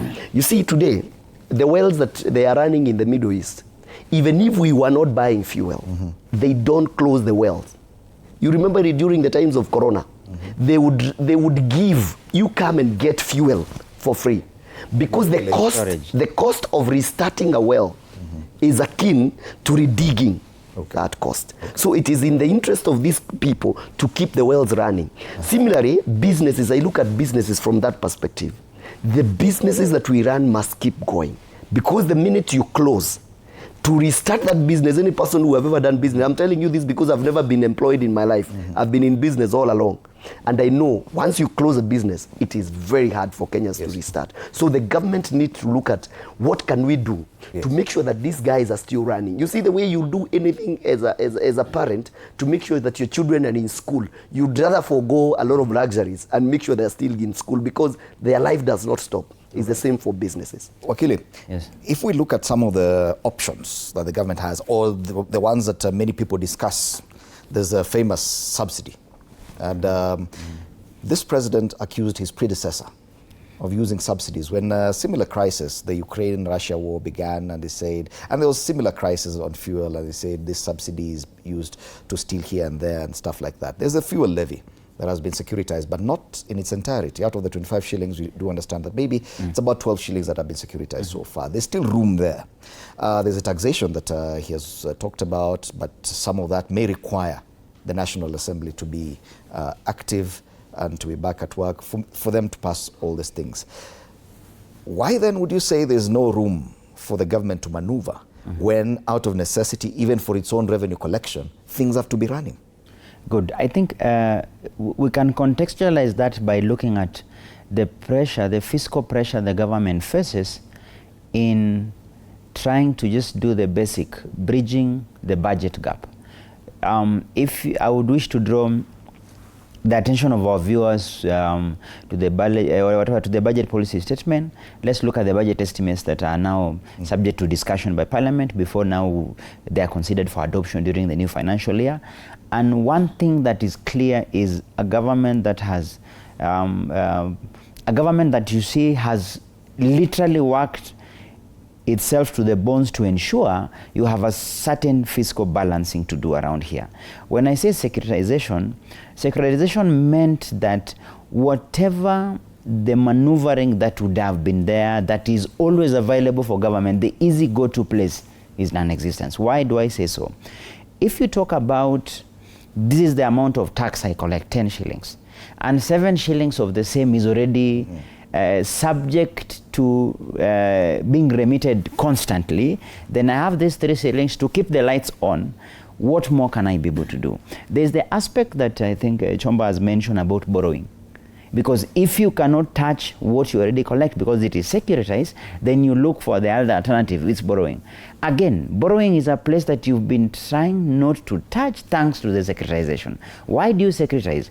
The government has been financially creative to try to look for alternatives and just not go for the obvious space of borrowing, because the more you borrow, it is the hole that we're trying to get out of. And I think the past government had an easy route of just going for borrowing, and the net effect is what we are fighting for right now. So what I see is a government caught between a hard and a rock place. How do you How do you try balance off? How do you try get a buy-in? What other aspects can you be able to? So what I would agree with him would be, what are the areas that you can temporarily suspend just to ensure that the economic lights are not stopped? Because as we head to the election, as we head to the, whatever, for example, to this end of a financial year, the interest of the government to ensure that the gains that have been made cannot be won back. And you just need such intervening events to wind back because the inflation gets higher. Number two, if you touch on the production, and I wanted to mention what you mentioned, what you just referenced. Going back to 2022, the president made a clear statement. He said, we cannot continue to subsidize consumption. We can only subsidize production. And that's why the subsidy for for fuel was removed, and you could see that being rechanneled to production in form of fertilizer. So could it be then a possibility? Then we can use the same concept, because he said it clearly. We can be able to subsidize production because at least it is something that can generate. So can we then apply the same principle and say, what can be tinkered around consumption? Because government offers services, and the services are critical, but the prioritization of the services are already read out. If I'm to use the corona period, there was more or less a hierarchy of needs. The first question the government asked then was, which is the most urgent thing we need? What can we be able to do away for now until and when? And I remember budget cuts were done, which meant what I call the subsidiary ministries, or those that offer service that may not be that could not be christened as essential, and that's how we came up with essential services. So what was considered not essential had a budget cut. What was considered essential remained, or was even given more. That's why health then was given more. So could it be an opportunity now for the haircuts to happen? It comes at a very wrong time, because supplementary budget was done like a month and a half ago. I'm trying to imagine, would the government be tempted to do another fourth supplementary? Because on a good day, 3 supplementaries. A month before the next budget. 2 supplementaries are always enough, because you do the first quarter, between the first and second quarter you review. Possibly your estimates were way higher vis-a-vis the revenue inflow. The second supplementary is always to correct. Because I remember when I was in the county government, we used to wait for the intervening period between the third and the fourth quarter. Because at that point, you cannot lie yourself out of the revenue shortfall. If you didn't raise enough contrary to what you had planned, automatically then it would mean when you are now seeking to implement the remaining bit of your budget, you have to make realistic changes. So I feel it comes at a wrong time, because the second supplementary has been done. Departments and agencies are already applying and implementing what was already allocated under the supplementary. If this crisis persists, and this 1 month, because government may also reason that, okay, let's give it a month.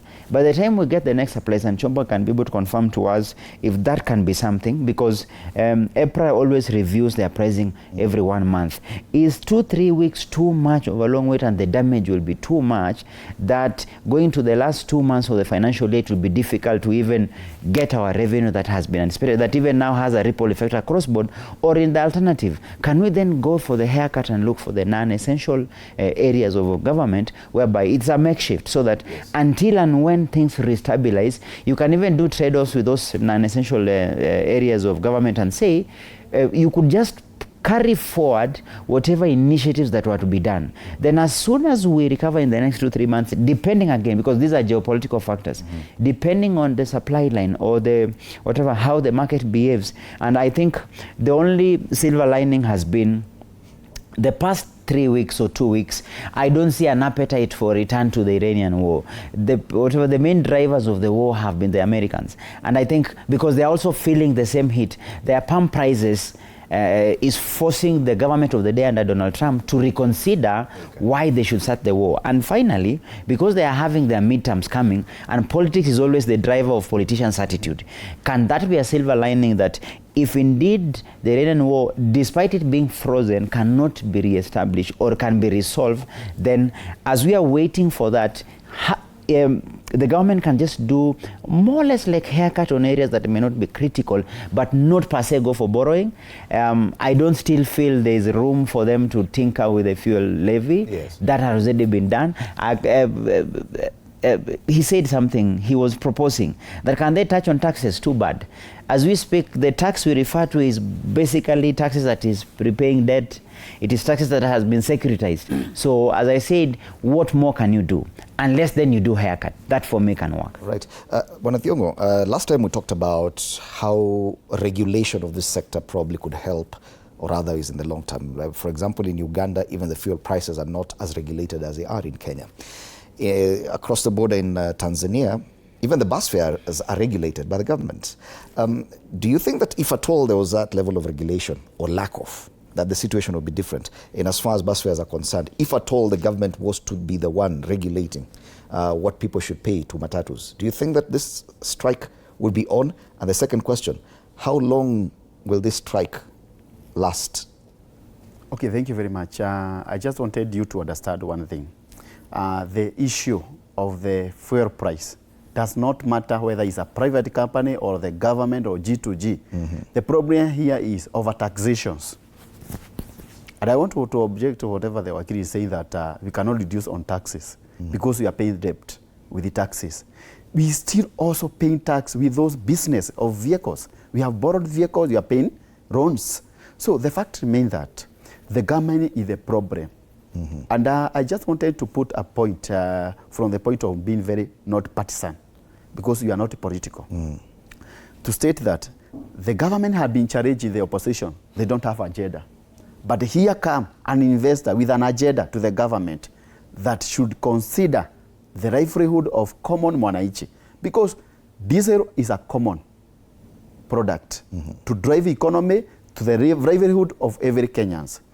Let me let you understand, Bwana Idimuri.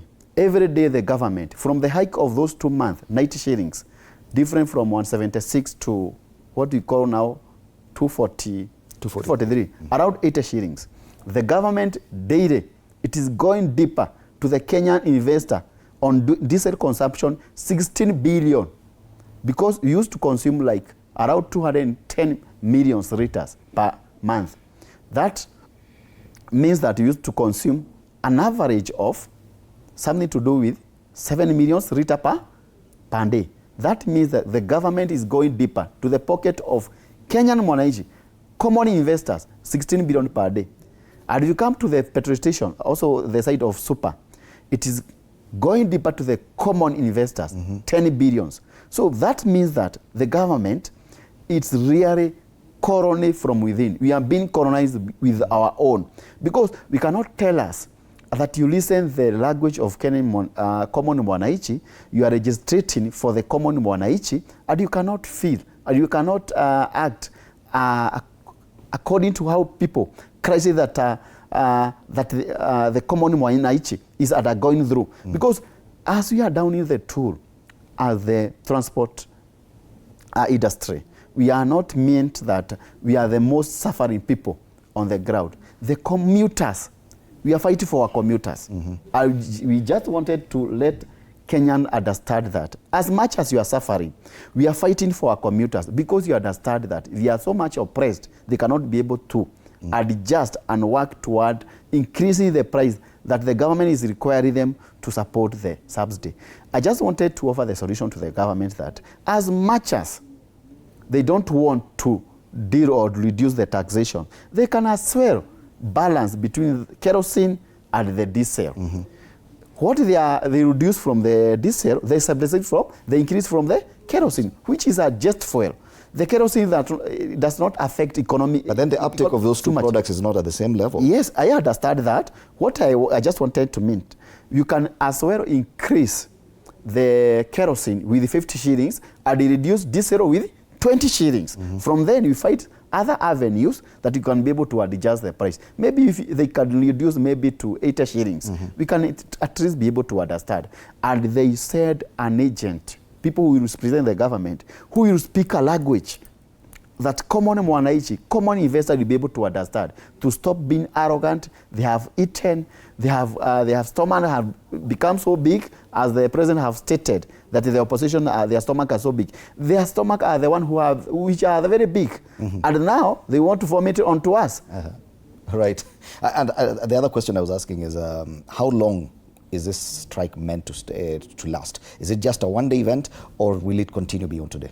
It's not a one-day event. Yesterday we had a very long discussion about this, and we anticipating that the government will take action today. If the government will fail to take action, we will continue having other, we shall advise moving forward, because by the end of the day, we shall have a sitting and navigate and be able to do the postponement of the day, and from there we'll be able to see the way forward. So even whether or not it will continue tomorrow, we await communication from the operators themselves. I'm a reader. We sit down as an operators. We are not only in transport industry, in Matatu industry. We are also engaging other operators. So we shall sit down during the end of the day, we discuss, and we shall give further guidance in regard to the next course of actions. Yes. Well, definitely fuel is now a fodder for politics, and a number of people, even as we accuse the government and the authorities and the leaders in government of failing to address the issue head on.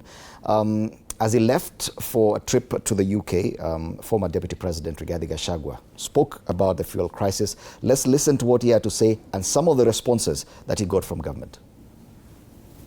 This G2G arrangement is a fraud. We had been told when I was in government that it was supposed to regularize prices and cushion of Kenya from sporadic changes in pricing system. But the price keeps on going high. And what is annoying is that the fuel that is in the market today, the crisis that we face is one of state capture and conflict of interest, where President William Ruto and Gulf Energy are the ones doing the business of fuel importation, and they have topped up too much profit to fleece the people of Kenya. The challenge that we face today has nothing to do with international prices, because when you look at the neighboring East African countries who are importing oil from the same source in the Middle East, their prices are down. Sasa jana usiku, kwa sababu yeye ni mwoga, alikuwa anatoroka sije anaenda wapi? Ati ng'ambo. Alafu anasema uongo. Mimi ndio waziri wa hii wizara. I am the cabinet secretary in charge of energy and petroleum. Kama kuna issue concerning this docket, he should face me.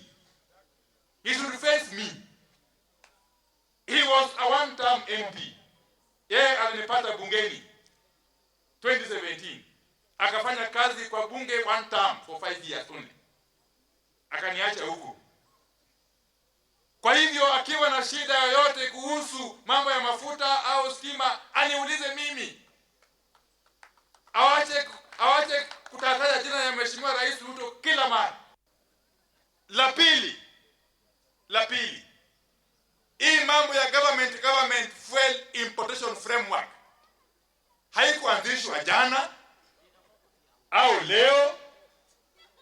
Ilianzishwa mwaka 2023 wakati Bwana Munyora alikuwa deputy president, na yeye ndiye alikuwa katika mstari wa mbele kwenda kupokea meli ya kwanza ya mafuta under G2G framework. A lot of big words used there, but when you're looking, Wanachomba, for an explanation on what we are going through, we're struggling to find it, especially from the CS. And this could just provide fodder for political discussions, for political exchanges. But what the former deputy president has raised is the same kind of issue that the current president raised when he was deputy president. That the current administration, whatever deal they have, hao ndio wana benefit, nini, but hapa, whatever they are saying is not true. It's simply a repeat of the same. Where is the truth? Are we purely under the masses of the international environment, or could there be an issue of local influence, probably for commercial interests? Okay, let me start with the political question, because politics, we usually say, is the master science. It doesn't matter what else we do. All that we do is controlled by politics. You see, the dangers of pronouncing yourself for political expediency is what is now either biting the current administration, because when you create an impression that you can handle some of these things in a more efficient way, first by the same situation, you give people some hope that should something happen, what you think the other person is not doing, you will do. And this is probably what the current president did during that time. And today, he's faced, you see, we talk about karma and all those other things, that whatever it is that you're doing today, you are either planting a seed or you are reaping. And so the same thing could also happen to the current, the former deputy president. What he's saying today, tomorrow probably, given the position of power, these things are cycle, and when that time comes, these clips need not to be to come back to bite you. So what I say is that you ought not to say, especially when you are in a place of leadership, whether you are competing for politics, you must not be saying to say things that you know this is just for political expediency. And so on the same line, I want to say the following. It is true we have issues when it comes to efficiency. In everything can be improved. I've said time and again that G2G, the only thing that G2G cured was the escalation and taming the dollar from the kind of inflation that we were having then. And that is a plus, because it's always good to give the devil his due. But then again, that contract, in my view, ought to have been structured in a way that because today there's something we call fixed premiums. The fixed premiums are to take care of contracts. The lawyers will tell you that sometimes there are a lot of surges within the market, and sometimes you don't have to keep readjusting the prices depending. And so we have premiums over and above the cost of fuel in a metric ton. And so what this means is that we are supposed to enjoy a certain equilibrium in terms of the benefits that we accrue, or the pricing model that we accrue. So what happens is that because of the premiums, when the product go very low in the global prices, there's a level to which we cannot get. Because ours will still remain because the premiums are there, and there will always be a cost. On the other hand, when the prices go very high, the premiums are supposed to sort us up to a certain level. And then from there we take the cost. And so today there's that inconsistency, because if the prices go very low, because if you remember like three months ago, there's a time you'd go everywhere and you see discounts. The petrol stations, they are offering 5 shillings discount, the prices were quite low.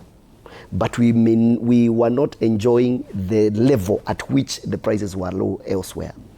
There's something else that is an inefficiency in the way we market our products. Today, one of the biggest reasons why the fuel is cheaper in Uganda than it is in Kenya is because they don't control the pump price.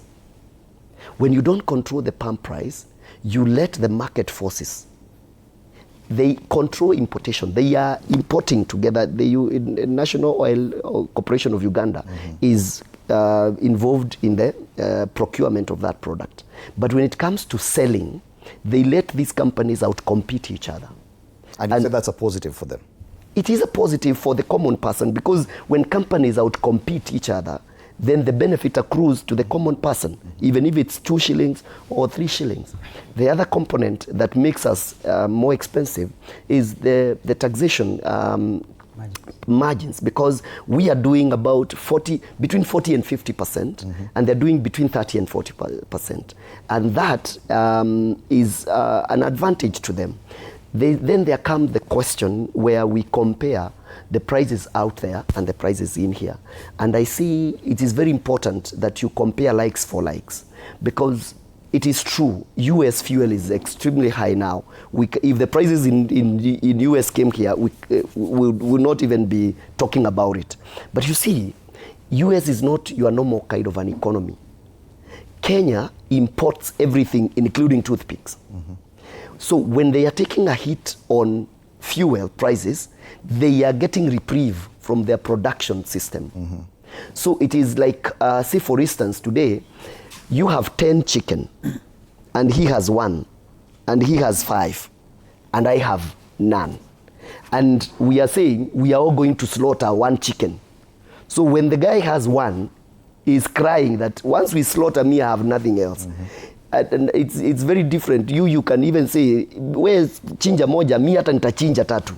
But you see, you are slaughtering 3 chicken out of the abundance of 10. So those other guys are paying high fuel prices out of a certain abundance. But for us, we are paying high fuel prices out of nothing. So we cannot, when we compare the prices with the developed countries, we are not comparing what we call like for likes. We must look at where are we uniquely Kenyan, and how can we manage our economy from where we sit. Because when being a consumer economy in this country, there is a lot of balancing act. I agree and appreciate what the Wakili is talking about, the physical constraints of the government right now. But I'm saying, at this point, you see what usema, in most cases you have heard people say, ati nimefika mwisho. I usually tell people, mwisho ni mbali sana.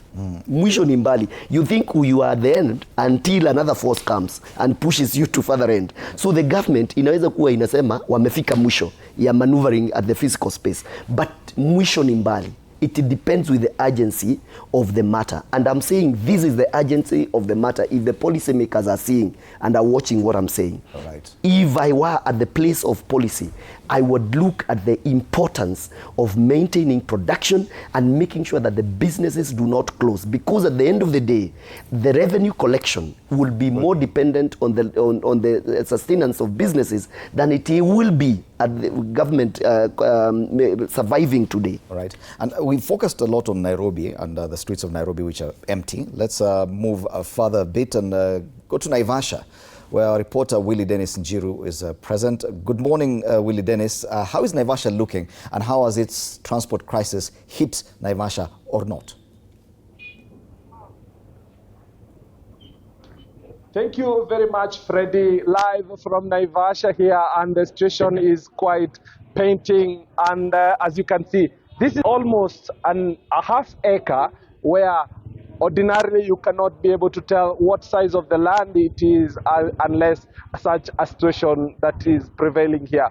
We have a fleet to Nakuru, Nairobi, part of Narok and Thika, and now it is just deserted. This lady here is a vendor who ordinarily depends on the drivers and the conductors to earn her daily toil. Now the situation is quite glimpse here. She prepares tea. Tueleze jina lako na imekuwa vipi? Unategemea madriver sana kwa kazi hii. Jina? Majina yangu naitwa Veronica. Na uziaga madriver, makanga kwa stage ya Nairobi na wasafiri. Lakini kwa sasa nimekaa kutoka saa 9 nauzia watu mmoja. Hali iko vipi? Hali ni ngumu, ni kungumu. Hata ukiangalia sina hata customer. Ni sawa. Freddie, she's all alone, just waiting for anyone who comes that she could serve tea. And I want to paint a picture on the other side of the town. This is yet another terminus, and the offices are literally closed.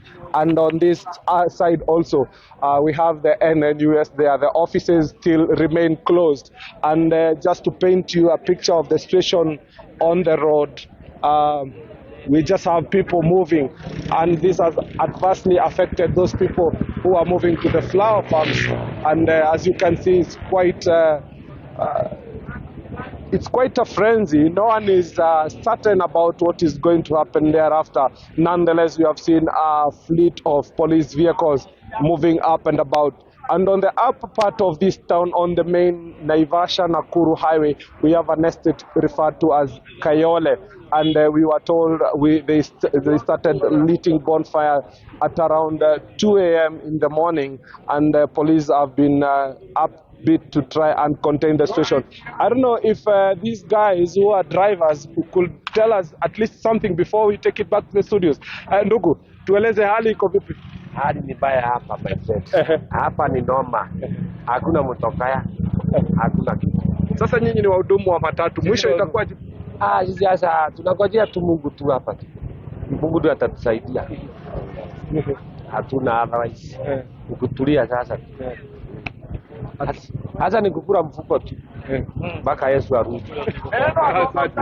Asante sana. These are drivers.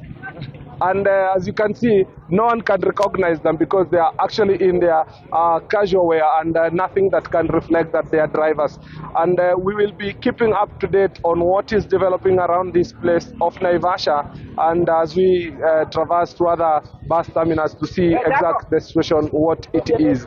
I take it back to you, Freddy, so that you can cross over to other parts of this country for more updates. Back to you in the studio.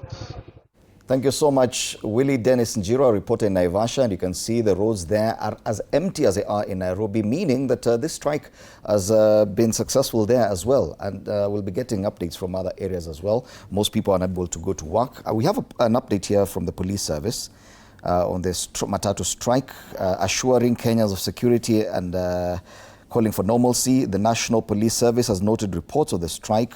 It's already underway, and the majority of stakeholders in the transport sector remain committed to conducting their business. I don't think they are committed. The roads are empty. Probably they hawajapata memo.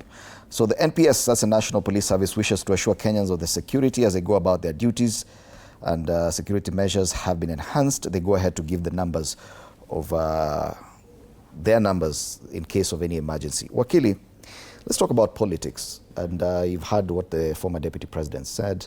And these are the same, very similar statements to what Deputy President William Ruto said when he was in that position.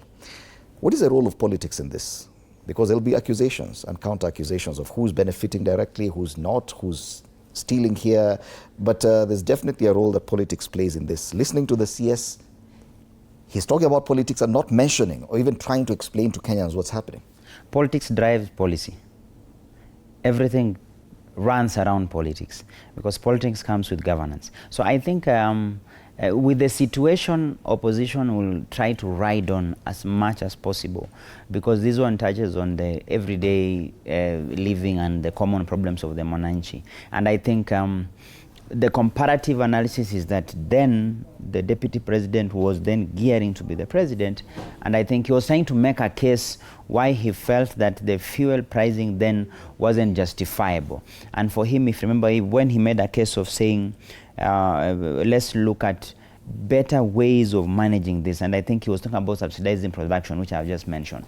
Now this time the shoe is on the shoe is on the other foot. They just swapped places, so that the opposition will now take the high moral ground, try push as much as possible. The only difference would be, I don't think G2G will be at play here, because G2G has been for a particular period of time and has been successful for managing the our forex, which I think that discussion, and I felt that the former deputy president went off script. You can't reference G2G with the current situation. That's a bit different. So I actually see it as a loss of a narrative, because G2G has been an issue whether we should stick to it or get out of it, because the government would say, thanks to G2G, we've been able to save our forex because oil takes as much as possible, and by virtue we have a flexible mechanism that sustains and even keeps our shilling at what it has been for the last 2-3 years, then that is working. So I think the difference then would be speaking around the issue of the current increases. This has always been the story, that the geopolitics may not have a net effect, and I think Chombo was trying to say we can make a case for regulation versus deregulation. There's pros and cons of it. During the Kibaki years, the idea of ramping up the place of NOC, or National Oil Corporation of Kenya, was basically to answer what he mentioned, that in Uganda you find the national oil being. Why? You have a government choosing to get into the market itself and be a player, rather than sitting up here regulating. For us, I think we've had a more or less like a misfortune of always mismanaging our parastatals and our agencies. So NOC had that idea, and I think when it first started, In fact, it would take as high as 35% of our distribution. But then, where has it gone? It has been 25 years, and the rest is history. It has been a fail.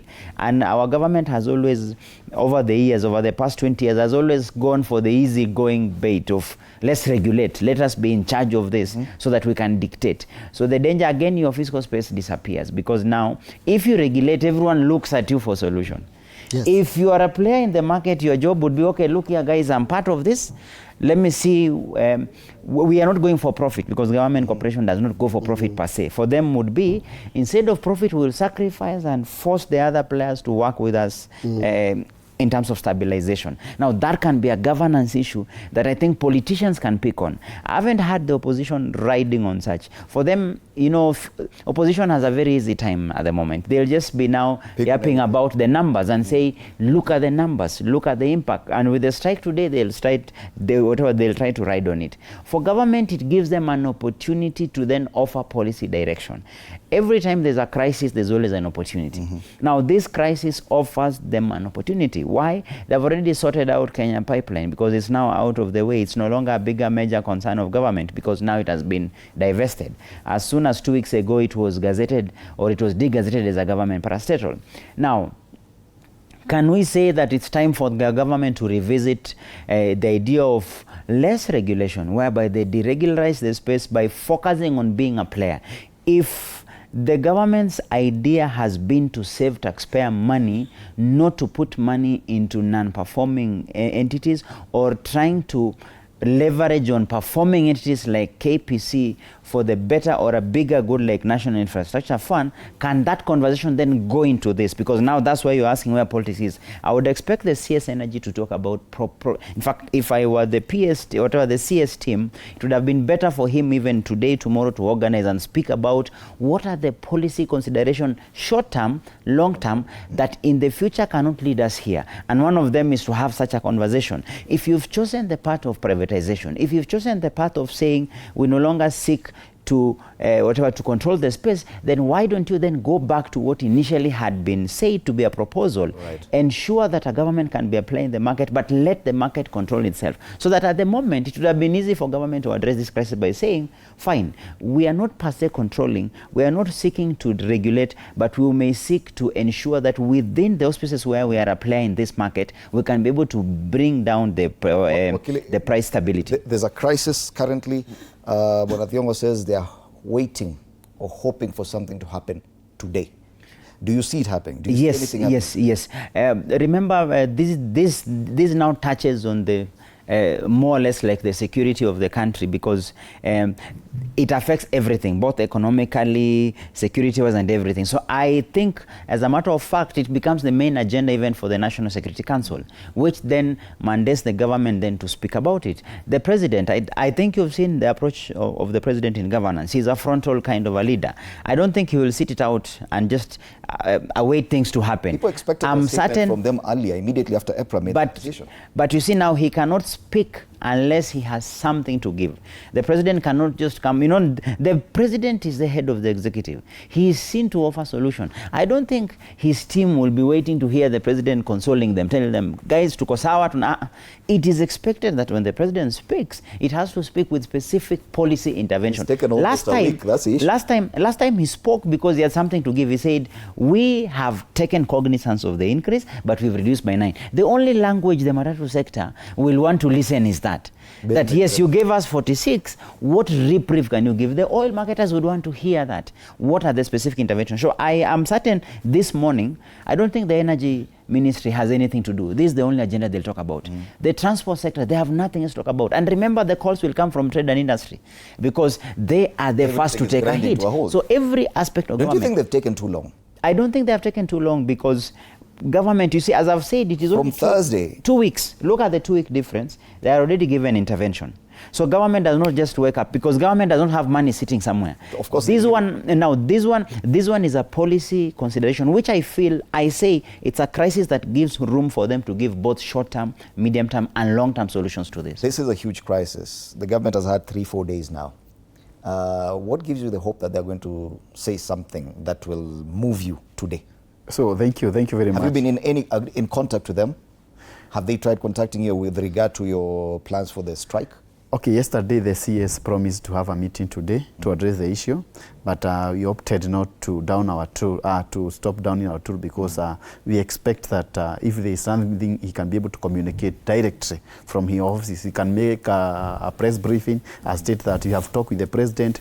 Last time the president dropped the fuel at the rooftop of our vehicles. So we expect that he can zoom to the nations and state that I have directed this direction, because of course we understand that, yes, because we understand that the fact remains that as much as there is a role of registrations, we feel that the president have a power over the registration. The current nature, situation in Kenya. What I'm saying, I want to concur with my brothers here that G2D is not our problem.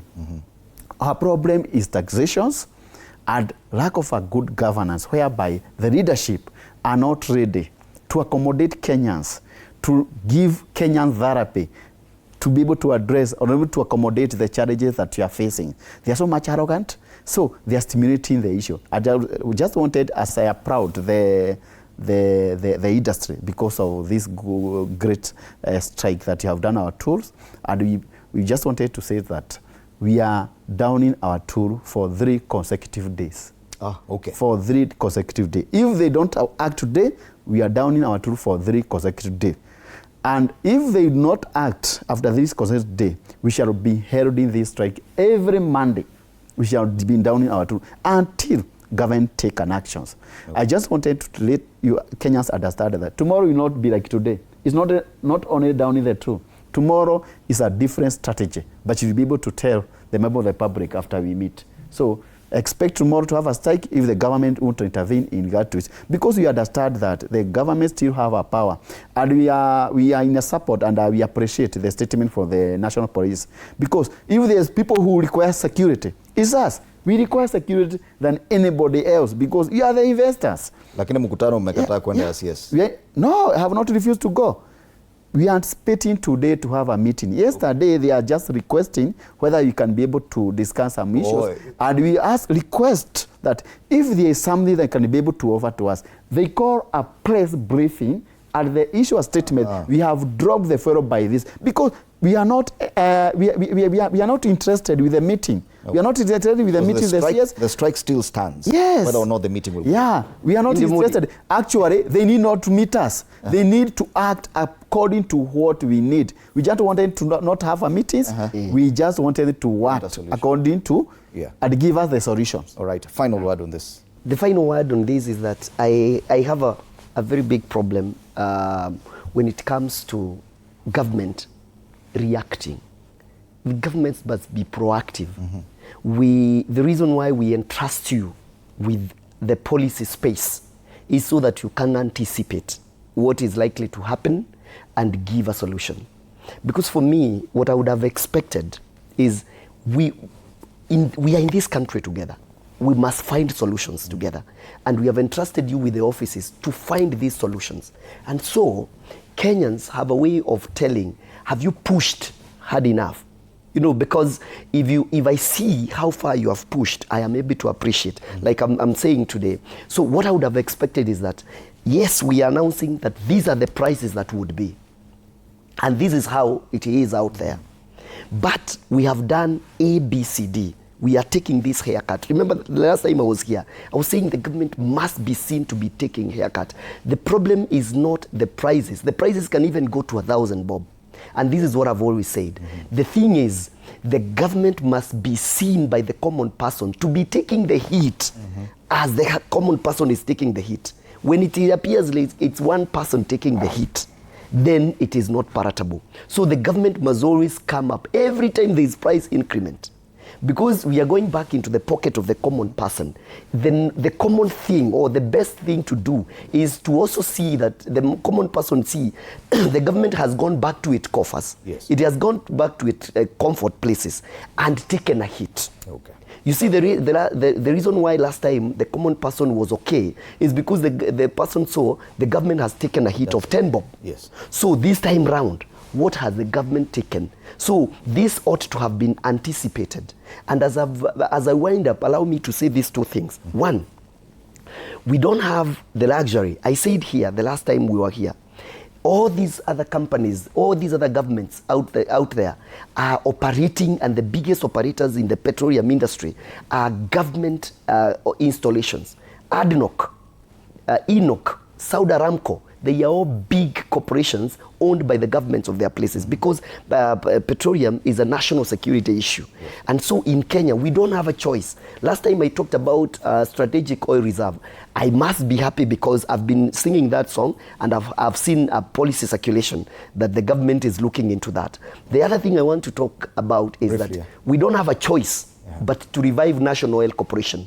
So that in such times of crisis, the government can forego all the profit-making ventures and tell people that we are giving you fuel just as we are receiving it, without any margins, because this is what would give Kenyans reprieve. Wow. If we don't do this kind of policy interventions, and I told you, I speak as if I were the PS or the CS, this is what I would do. Oh. So we have a room to maneuver, and also to be seen to be doing something by Kenyans, because problems comes even at homes, but when we take it together, if you're the husband and you don't come home drunk and tell the wife umenunuliwa pombe, then your wife will stay with you. But if she's working alone and making some money and you eat ugali na wewe unamwambia umenunuliwa, she will run away. So let us all be seen to be doing something. Wow.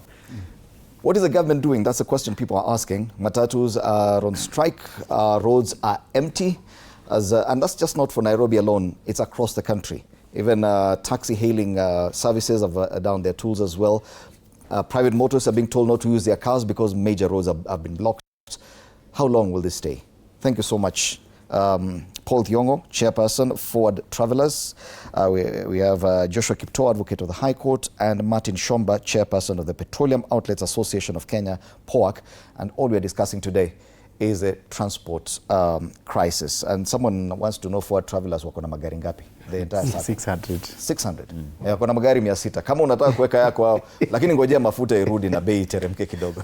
All right. Bigger Monday Blitz is coming up after the break. We are getting to the tail end of all the major leagues, EPL, SPL in Kenya, and Fred Arocho and the team will be here to tell us what is happening and what to expect. My name is Freddie Ndimuli. Good morning. Arsenal is definitely winning.